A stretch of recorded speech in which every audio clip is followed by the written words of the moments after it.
Hi there, everybody. We're going to learn how to camouflage a gun today.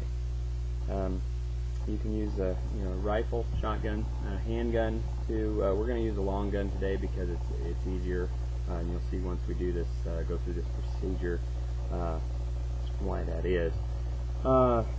There's a few supplies you're going to need. Obviously, you're going to need some sort of firearm, rifle, or shotgun. You'll need some rubbing alcohol, clean rag, some masking tape, and then camouflage paint. I use the Krylon for no other reason than they sell it at Walmart.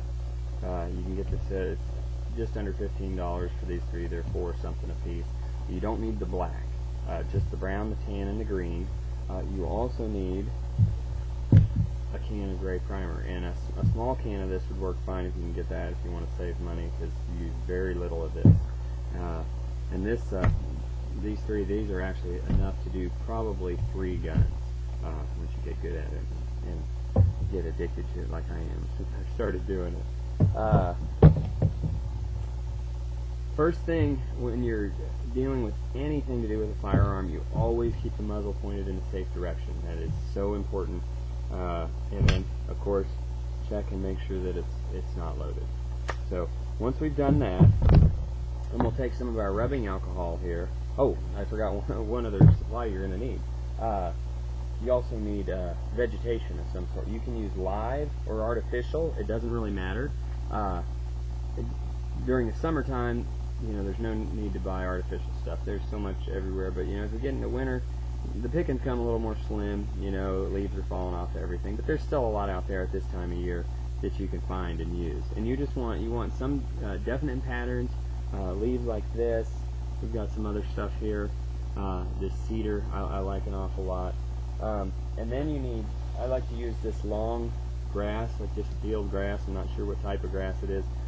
A lot of this you want just quite a bit, because towards the end of this project we will have this thing almost completely covered with vegetation. So you want to have plenty, and that's why it's nice when you can just go pick it, because it's just it's free, and it doesn't matter how much you can cut down, and you can just pile it on.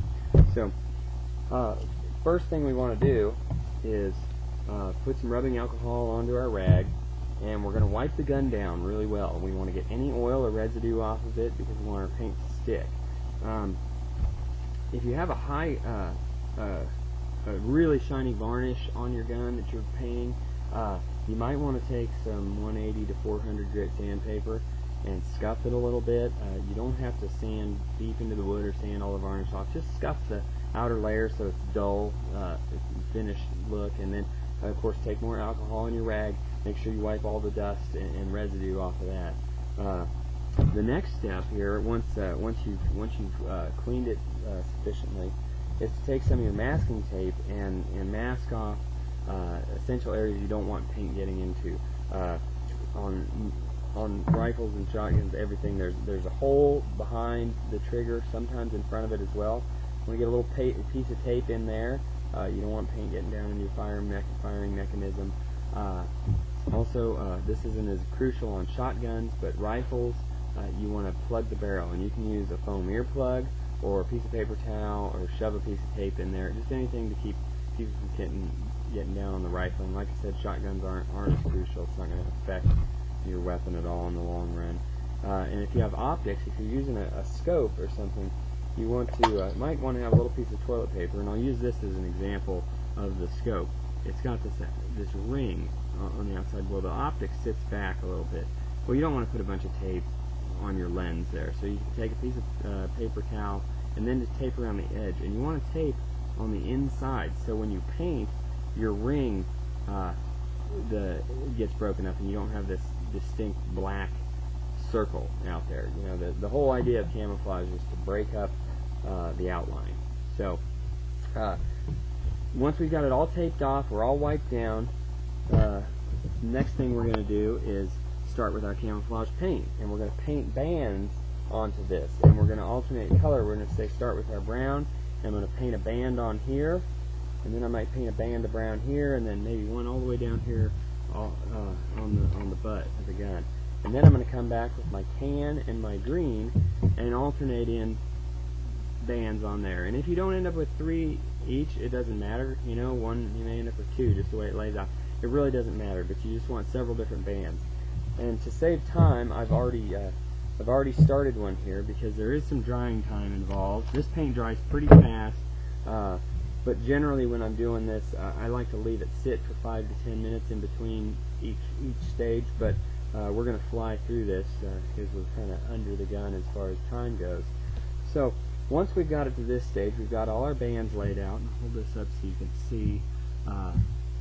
You know, I've got you know, we've got brown, green, tan, green, brown, tan, and just kind of alternated down the whole rifle. Now we're going to lay out some vegetation on here, and these are going to be our distinct patterns.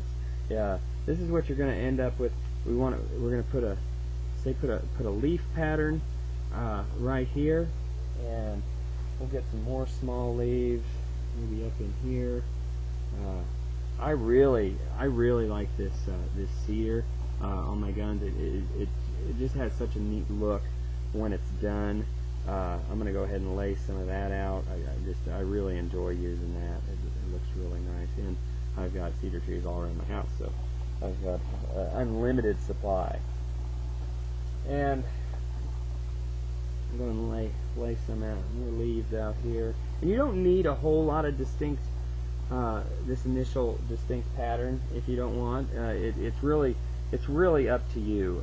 You know how much of these actual you know, different shapes you want on here. Well, once we get this laid out, we're going to come back with, and we're going to alternate color over the top. You know, over your darks you want light, light you want dark, like that. So I'm going to come in with some tan here, and you want to spray straight down on this. Okay, because you don't want to blow your vegetation around, so you just come in straight over the top. And sometimes some cans of paint really, you know, really blow pretty hard. So you may have to use another piece of vegetation to hold down, maybe hold one of your pieces in place while you're spraying over it. But if you're just careful and hold it up high enough, you generally don't have to worry too much. And now I'm going to contrast over my light here with some dark brown. I think I'll hit some dark brown. You got to kind of look. You don't want to get too much, you know, over your bands. You want to try to separate them a little bit. I'll hit a little bit right over there, and then come in with some green. Definitely put some green right on top here. Green right there, and some green down here on the tail end. And if your vegetation moves a little bit after you've sprayed it, you know, no worries there. You just move it back in place, because once you've sprayed it, you've got a nice little outline. So now it's time to lay some more vegetation out on it, and you don't want to move what you've already got on there. This is just so we can alternate some more colors. So we're gonna lay it out gently here, and like I said, if you accidentally move what you already had there, just you know, look at your outline and go ahead and move it back to where it belongs.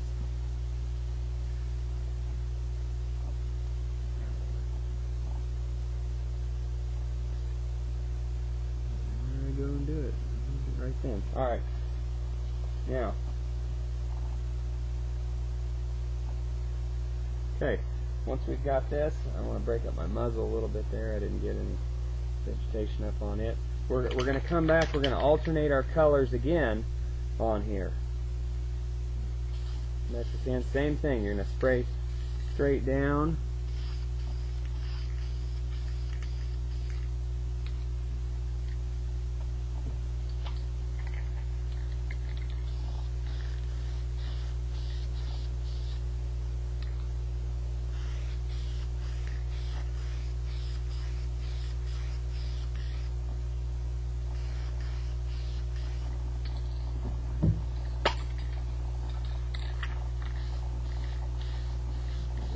Green.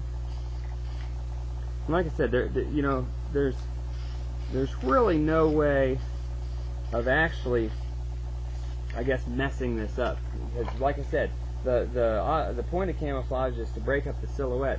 So, you know, even just spraying those bands on there achieves that. we're just going for that, you know, that kind of, if you're in the camouflage, that mossy oak look, that real natural looking camouflage. And so at this point I'm going to lay even more vegetation out on here and cover it up good. I'm going to get a little more stuff off the floor here, and we'll get it covered up real good there like that. We're going to come back one more time, alternating colors, our bands here.